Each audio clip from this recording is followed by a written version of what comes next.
Hi, everyone. Welcome to another episode of FitFam. This is Miss Natural Olympia Hilary. And this is Doug, the Formulator. Welcome. We're so glad that you're here. Please don't forget to like and subscribe and hit the little bell to make sure you get notified every time we have a new episode. Absolutely. So we've had some great fun episodes lately with some phenomenal people with, Yeah, some different situations, right? Your What's Up Doc series. yeah, it's been great. And we're looking forward to all of them coming to the super seminar and be able Yeah, to get speak your together. room. Go right now. But it's really neat to be able to share some of our mentors and people that we have the privilege to work with you guys.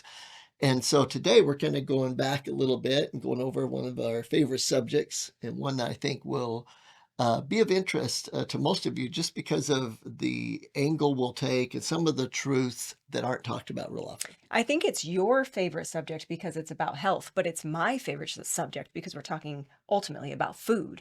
So There you really, go. it makes a lot of sense. And we always talk and kind of joke about food and stuff, but the truth is that if your quality of life, having energy, vitality, longevity, being able to play with kids, grandkids, grandkids is a goal of yours to be able to have that Just to have that youth, the best life the possible. best life possible, to not have to worry about your health side of it, right? That your energy, your body's moving, and you just worry about life. Because just like David Meltzer says, if you have your health, you have a million wishes. If you don't, you only got one. So, That's it. And so we're excited to talk about that. And we're going to get a little bit specific today about that and talk about one macronutrient. And remember, macronutrients are carbs, proteins, and fats. right? Alcohol is a macronutrient, but it doesn't give any benefit to life at all. So they don't mention it much, but it's like 7 calories per gram. Right. But we're going to But mainly, it's straight poison. but it's So, straight poison. That's a great way to talk about it. okay. Yeah. And so, of the macronutrients, carbs, proteins, and fats, today we're going to mainly talk Proteins. about proteins and, uh, just basically what happens when we eat protein, how much we should take. There's such a huge controversy out there. Yeah. And I feel like this is one that I constantly want to pick Doug's brain about because of the huge impact uh, big names are out there that are all carnivore, right? And they just feel so great on this all meat diet. And it always like hurts my brain. I'm like, how can, we have this one research study that shows what protein does to the body, like the one we're going to talk about, right? Mm-hmm. Which it shows that excessive amounts of protein lower testosterone, Boom. correct? Yep. And yet these people are telling us how much better they feel on a straight meat carnivore diet. Should we just delve right into it? Let's go. Let's go. See, this is really the biggest issue. Is it's like, okay, people like me will say, look, here's the research. You can only consume so much protein before your body starts to react, meaning your body starts to shut down testosterone, having issues with many people with arthritis, gout, and that type thing. But yet, as you mentioned, you get all these testimonials from people that had all this amazing results with fat loss and that going Right. carnivore or super high protein. Right. And I think we'll get into the whole testosterone thing and hormone replacement. But also, I think sometimes we have to keep in mind that if you're in any diet removing processed foods, right? If you're eliminating, you know, ultra processed foods, then no matter what, you are going to feel better, right? That's it. That's really the key. And we're going to be, hitting that subject so hard at our upcoming seminars is that, look at all these different diets from intermittent fasting to high protein to high fat and all this. How come in some cases people get great results Right. when they go against actually some of the principles of nutrition as far as balance is concerned? And the main reason is that people don't put enough weight on the damage that processed foods do to the body. They're endocrine disruptors. They mess with your testosterone hormone balance. They change the structure of how you metabolize nutrients. They affect the brain as far as nutrients getting past the blood-brain barrier. And so if you just do nothing else but cut out processed foods, which you're going to do if all you're going to do is eat meat, Right. type thing, Right. especially if you choose healthier meat, or if all you're gonna do is healthier fats and you have high fats, usually those are single ingredient or two ingredient foods that you're switching to versus these foods that have 15, 20, 50 ingredients in them. That means they've added all these processed ingredients. So you're going to feel better by switching to something that still might not be the healthiest in the long run, but you feel better. So all of a sudden it's this miracle. Okay. Okay. So excessive amounts of protein have been shown to lower testosterone in men, correct? Correct. And it's actually been in women. The most famous study is with men, but this is across the board. Mm-hmm. And this was a meta-analysis study that you're referring to, that basically they took hundreds of studies and looked at the common denominator. Which is what a meta-analysis is. Meta-analysis, yep. So they're always better to have meta-analysis studies. And what they found was people that consume, and it was 3.5 grams per kilogram of weight, which let's just break that down to America real quick. 2.2 pounds is a kilogram.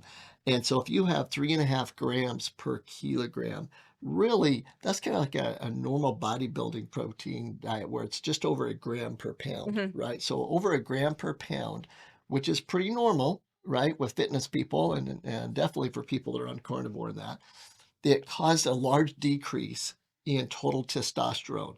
We're talking total testosterone, free testosterone, Mm. bioavailable testosterone across the board. And it was dramatic.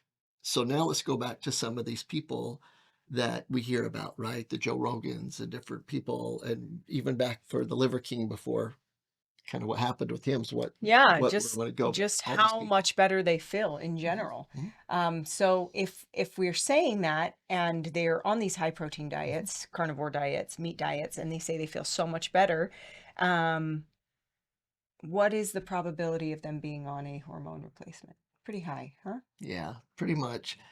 At first, you can get away with it, but if they're on these diets more than like 90 days, then and they're feeling great, and they still have, men and women still have muscle tone in that, then they're on testosterone replacement therapy for sure, for sure. And if you take a look at the people we just mentioned, like Liver King, Joe Rogan, all these people, and the great people, that the fact is that they're on TRT or some other hormone replacement. And what's happening is that when they go on high protein, yes, protein is actually a diuretic, right? Carbs Hmm. hydrate, protein's Right. a diuretic. And so they're on these protein and they're reducing their water intake because they're on this high protein. So they're going to lose some Just weight, naturally is just what you're naturally going saying. to lose Yeah. weight, right? But then they're usually on lower calories than they were before because they're off the processed food. So they're losing, good weight Right. also. And their body's no longer fighting against these phthalates, Yep, the Yeah. phthalates, the microplastics, all that stuff. So now they're much better off. And you're like, okay, they're losing weight, they're losing water weight, and eventually they'll start losing fat because they're probably taking in less calories. And all that's great. But the problem is that, as we just mentioned, on the high protein diet, now all of a sudden your hormones start to decrease, specifically testosterone and not necessarily estrogen. So your estrogen can stay up.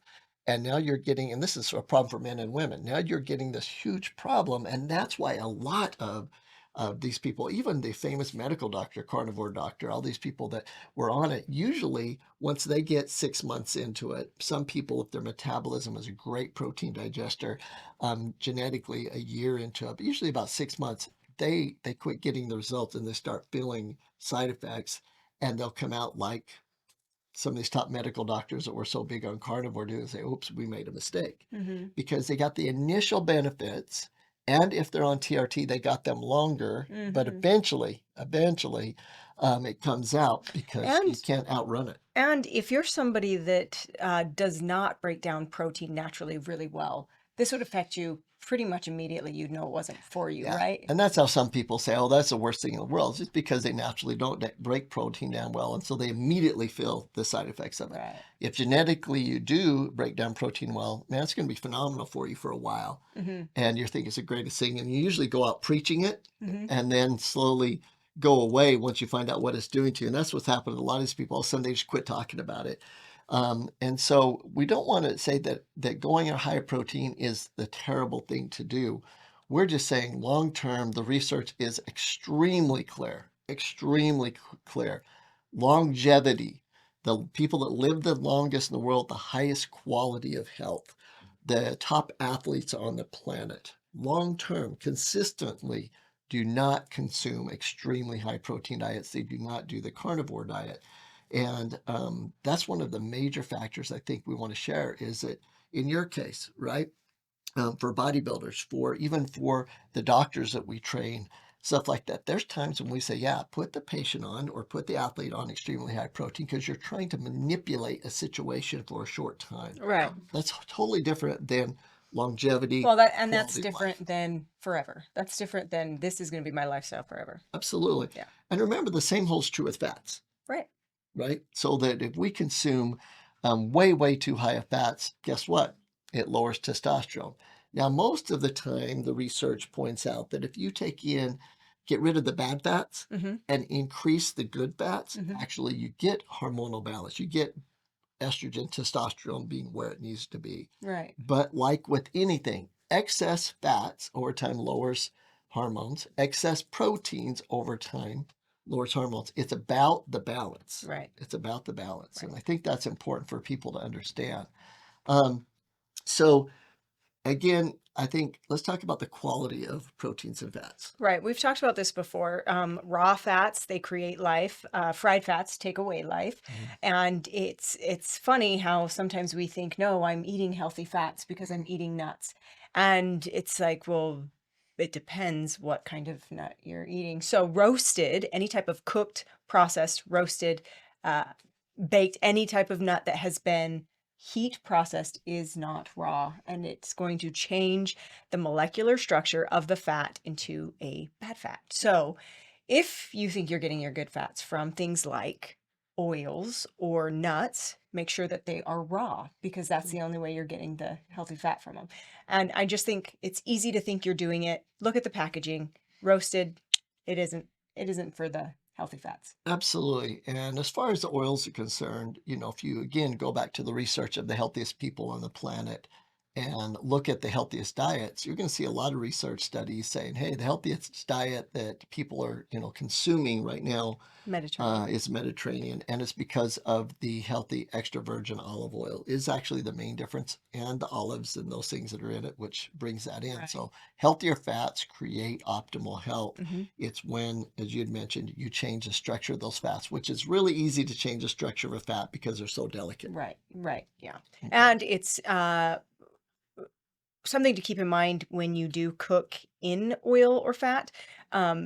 Keep this in mind. If something is deep fried and it's completely saturated under the oil and the fat, well, the worse it is going to be for you. If something is woked, so it's in a wok pan where it's hitting the oil and cooking, but it's not submerged, better for you. And it's in that oil for a less amount of time. So I know that kind of sounds, I don't know, a little bit counterintuitive, but when you're trying to learn about fats and understand fats, it's really important on how long they're heated and how much oil you're actually using to cook. Yeah, there's that new book coming out of Ohio that I want to buy too, that nutrition book, 100 Ways to Walk Your Dog. Walk. And even with you. That's a good one. And so let's talk about the most important principles of nutrition. And this is something that's been big, I know for me, even since the 1990s, and that is people saying all you have to worry about is the amount of calories in your diet. And I think that because we're so big on teaching the truth about that statement, we forget sometimes to explain that's still the number one principle is get your calories right. Yeah, I think eating the correct amount of calories for your body and for your goals and what you're trying to sustain is paramount. Where we have gone wrong is this if it fits your macros type of mentality. And I know I've been guilty of that at times in my life. But just trying to, stay within that certain amount of caloric intake or the certain amount of proteins, fats, and carbs. That way I can sneak in the yummy foods that I want to eat. It's really the wrong approach. What we need to be doing is hitting the correct amount of calories with the correct macronutrients, which means really high quality raw fats, Quality. high quality grass fed meats, if you're a meat eater, which I am, this guy not as much. And then really great carbohydrates, complex carbohydrates. And let's stay away from things that are more pre-packaged, ultra processed foods. Let's try to stay away from the chips and the crackers. And I know that can be difficult, and there will be times when you can have them. But for the most part, when we're talking about our daily diet, it is about the amount of calories Mhm. that we take in, but it is also about the type of calories those are. Absolutely. And I like it to apply. I'm going to start teaching more of the what we call the 3-6 principle. And that is this is that when you're looking at the foods, try to start, if you're just getting into this, Mm. to make sure that that food has less than 6 ingredients. So Which actually is more difficult than you it think it is. is. And we're not talking about you made a soup for me the other night and you had like 10 different things in it. That's Right. not 10 different ingredients. It was a food. It was the There was hominy. It corn, was there was corn, hominy, right? there was tomatoes, right? And so what were the additional ingredients on top of that? And that's when we start doing the 3-6 concept. So now if I go to the store and I get some mango, dried mango, right? Mhm. That's one thing, right? But if I look at the ingredient list and there's more than 6 ingredients on there, I'm not going to have it. It should just be dried mango, right? That's really what it should be. Right. As you get healthier, you should switch to the 3 ingredient concept. There shouldn't be more than 3 ingredients per food, whatever food you're looking at. And that's the healthiest way to go. So take in the right amount of calories. And most people haven't done that. So it is important for you to, at some point in your life, go to school. And you're going to go to school on the most important principle of health, which is nutrition. And what that means is you're going to learn about macros, counting calories. Everyone needs to do it, not for life, but you should do it for 3, 4, maybe 6 months of your life. And then you get it figured out. That's how many calories I need to take in. Oh, that's what a protein, carb, fat is. Download our Healthy Habits Tracker app. Healthy Habits Tracker, go to just your download as far as in your store and get it and do that. Or download MyFitnessPal. Download something and get your calories under control, right? Yeah, I think it's really interesting, people grow up thinking one food is one type of macronutrient. I know for a lot of people, they think peanut butter is a protein. And they truly feel like they're getting a substantial amount of protein when they're eating peanut butter, when most of the time you're eating a trashy peanut butter, a Mhm. peanut butter with hydrogenated oils, and you're getting very little protein compared to the amount of fat that you're getting from it. So, yeah, just the knowledge of what food is actually which type of Mhm. macronutrient is huge. And then also, I feel like when it is time to splurge a little bit, like it's say it's cookie time in Mhm. your house, the more that you can make those things instead of buying pre-packaged, the better off you're going to be. And we have had lately some people request more of that. Maybe we'll do a podcast on some different foods, and you're like, here's a healthy cookie, here's a normal cookie and ingredients, and go Okay. from there. We do Yeah. that. So again, go to school, learn what macronutrients are, just count macros for a bit. And then, as you said, the quality is the key. That's the Yeah. difference maker. And that's what we've been teaching for decades is you've got to worry about the quality. And that comes to the latest thing. I mean, we're going to spend probably 20 hours of teaching next weekend on this subject of look at what's in our food now versus what was in our food 10 or 15 years ago. And that's the key, the quality of the macronutrients. Go to the 3-6 rule, start taking a look. You'll be absolutely amazed which foods you need to cut out because they're just full of chemicals and processed additives and those types of things. And on top of downloading something to understand macronutrients and to track for a little while, also what we preach all the time is get your blood work done so that you know which of these macronutrients your body, because we are all different, your body breaks down better, and that will kind of help you steer your direction of how many macronutrients worth of proteins, carbs, or fats you personally should be taking It's in. a really good point. It's Yeah. a really good point. So since we're on protein, let's just talk about for those that this might be a little bit new, what foods are protein? So Okay, first of so all, your favorites. I mean, they're not my favorites. And let's be honest here. I don't eat a whole lot of any like beef, like just like ground. I eat a lot of ground turkey, a lot of chicken. So animal proteins are your fishes, your beefs, your chickens, turkeys, eggs, and the best that you can do is to make sure you're eating those that are as clean as possible, grass-fed. Um, Yeah, so like even with eggs, you go to the store and you got, the processed eggs, right? And then you got the cage-free eggs, right? And then you have the free range, and then you have the pasture-fed ones. Bottom line is, if unless you buy the pasture, fed eggs, everything else is pretty much junk because even though they say they're range-free, they have like 2 feet outside of a cage and the rest are caged all the way through. So if you're wanting the healthiest form of like eggs, they need to be ones that were pasture raised, where it's a true pasture that they went out in. well, and I know a lot of And people that have their own chickens and they get their own eggs, so 100%. And so you can kind of apply that across the board, like, well, I like beef. All right, make sure that it is the most natural beef, organic, and that they and don't then have antibiotics, things like that. something that we didn't an animal that we didn't recommend or that we didn't say was game. So your Mhm. elks, your deer, uh, your bison, that kind of thing. Absolutely, which is really, really great. Yeah, And because and the reason those are better is because they are in nature. They're not going to be filled full of antibiotics or anything else. They're actually getting their food from that's the thing to keep in mind. What is the animal that you're eating? What is the food that that animal is eating? Because that's going to depend on just how healthy it's a their great way to look at it. yeah, And their how meat active is the and animal is, how usually the active. healthier the meat too. And so, Yeah. from the plant world, all the beans, right? So your kidney beans, Right. garbanzo beans, any of those types of things, in most seeds, you can get a higher protein from Okay. in that. And so, Just keeping in mind that when you're going that route, that it is a balance typically of carbohydrates and proteins, right, and fat. So while it does have a substantial amount of protein, it also has some carbs and fats in it as absolutely. well. And then a lot of people look at dairy for protein, and there are some dairies that are higher. Yeah. So like your different Greek yogurt. Yeah, so your Greek plain yogurts have a lot of protein in them. Cottage cheese, different cheeses. Your white cheeses are better than the yellow cheeses. And with this, just keep in mind, look at your ingredient list. Some are highly ultra processed with other crap in it that you don't need. So just look at your ingredient Yeah. list. And then this also comes down to most powders.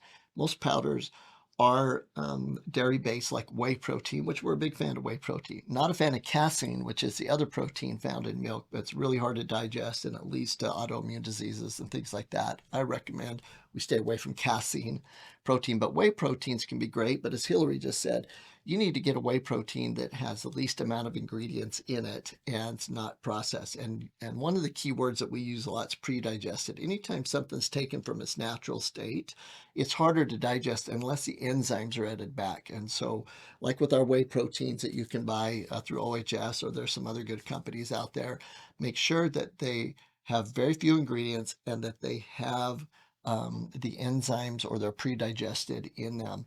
And one of the big things with those two now is the we're on proteins, but I just want to make one comment about these oils. We talk about seed oils, and that's the biggest thing out there. We're not a fan of seed oils per se because most seed oils are extremely processed. But the fact is that people focus so much on those versus more the overall quality and how many ingredients are in a food that I think that it's really misplaced because you can go and get natural raw oil from a seed, right? Right. And be healthy for you. It's just that most companies use the junk process kind that you see in all over social media Right. and everything like that. That's true, but it doesn't necessarily mean if there's an oil in there to help as a flow agent in something that it's really bad for you. You need to ask, is that truly an organic oil and it's, whatever amounts, low amounts, so you don't have high fats in it. And don't get so caught up in that. Go ahead and ask questions to whatever company it is that might be using the seed oils, but get more caught up in all these other ingredients that are in there that you're not asking about, the colors, the dyes, the phthalates, all these different things. Those are a lot more damaging to the body. And so a protein's broken down into amino acids. And I think it's just important to know that the body uses different amino acids for different functions in the body, right? It uses arginine to help with nitric oxide, helps glutamine to recover. And so proteins, once they're broken down, are critical, but they have to be broken down, Right. right? which is why it's important to find out how your body breaks down proteins, and to make sure that you're taking an enzyme to help break down proteins, especially animal proteins. Especially animal. And that's really important because we're just talking about a family member that's getting great results on high protein.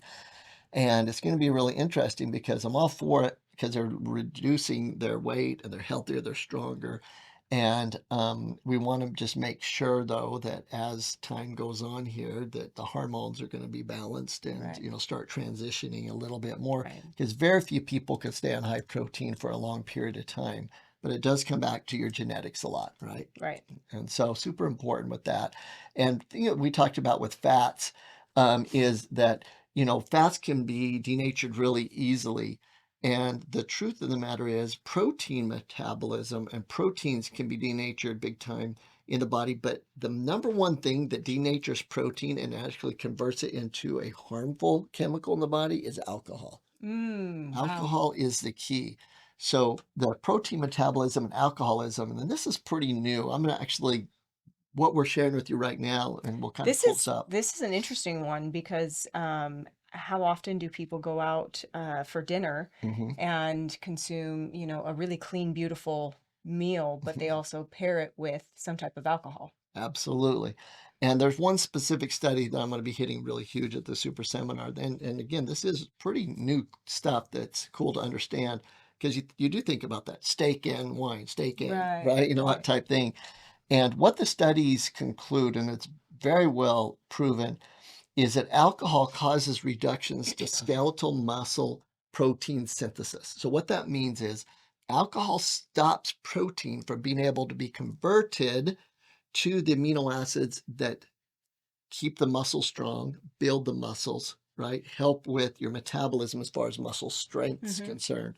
So anything to do with protein and muscle, which is a lot of reason people like protein, right?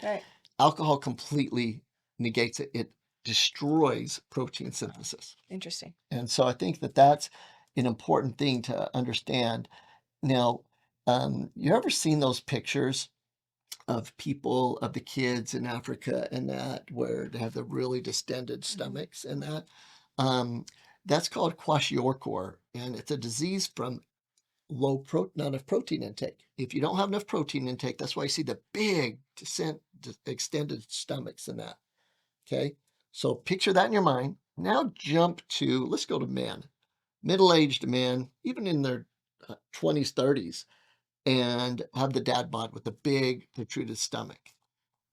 Most of that comes from not being able to digest protein. You're like, well, they're consuming protein. These kids in Africa aren't getting enough protein, so they have, you know, this kwashiorkor disease. It's the same freaking thing with people that drink alcohol and they can have all the protein they want. It's not being used for protein synthesis in the muscle, and so they get the big extended stomach. And you're like, they're not protein deficient. A lot of times they're eating a crap load of protein. Well, yeah, but they're drinking alcohol, and it makes Like us the not very protein definition of a beer belly? beer belly. And a lot of people like beer belly. It's just too many calories. It's beer. It's inability to digest and break down protein and have it delivered to the muscle, causing the male version of kwashiorkor, even though you're eating protein. Boom. It's pretty intense. That's good. I'm really excited about that I can part. tell. Okay. So, you know, if you don't digest properly protein, and that's really what I wanted to end with, is you need to choose your proteins. And even if you go a higher protein for a while or whatever, the key is to digest your protein. If you don't digest your protein by drinking alcohol, you're going to get that stomach, male or female. I know I was picking on the man there. But also, if you don't digest protein, you can get a lot of other diseases and stuff that is really bad. Yeah, gout being one of them. I know my dad suffered from that Absolutely. really bad. And that's a specific protein called the purine proteins. And that's an autoimmune disease. Remember, autoimmune diseases are the fastest rising diseases in the world. And that's where your body's attacking itself. But there's a lot of other autoimmune diseases. And even though there might be other triggers, there's still a lot of it can come back to protein, right? Yeah. Rheumatoid arthritis, not just gout. Fibromyalgia, or proteins in the muscle that women mainly get affected by, right? The big one that we talk about in the stomach, right, with gluten and celiac disease. Yeah. Well, gluten's a protein. Or something that people wouldn't even correlate the two, like psoriasis, Big time, right? right? And so all of these and many, many more are autoimmune diseases which protein plays a factor, either as a main factor or plays a factor in, just like the extended stomach and all that. All of these things from not digesting or not taking enough protein. In America, we take in enough protein for the most part. We're not digesting it. And that's what's causing all these crazy diseases that are out there today.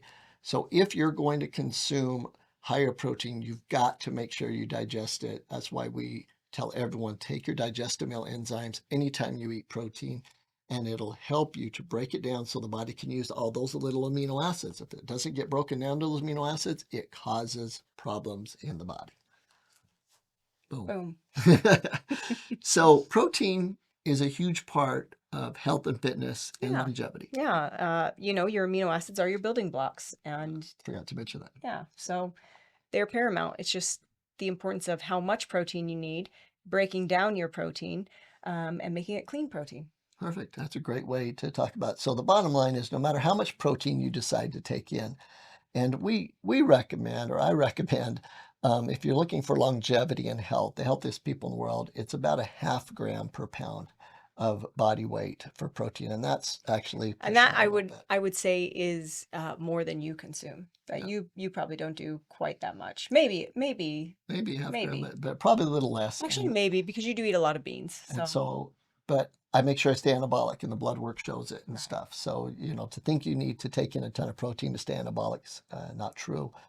And so if you figure out how much protein you take, whether you're taking in, just the right amount or you're taking in extra for a while, you just, feel better on it. The key is to make sure you digest it. Yep, take your digestamil or a plant enzyme. Absolutely. And so let us know what you think about the discussion on protein. I think it's so amazing. I'm so excited about some of this new research that we're going to be sharing to all the health professionals and people around the world at the Super Seminar and other seminars coming up. And our hope is that it just opens your eyes to, oh my gosh, I didn't realize that. I didn't realize that it's not digesting protein's a problem. Non-digestion of protein is a problem no matter how much I choose to eat. I need to be more aware of that and break it down, and then everything's going to improve in your life. And if we can help get that point across, then we did our job today. Yeah, absolutely. Thanks for joining us. As always, this is Doug the Formulator. And Miss Natural Olympia Hilary. Take See you care. next time. Keep chewing.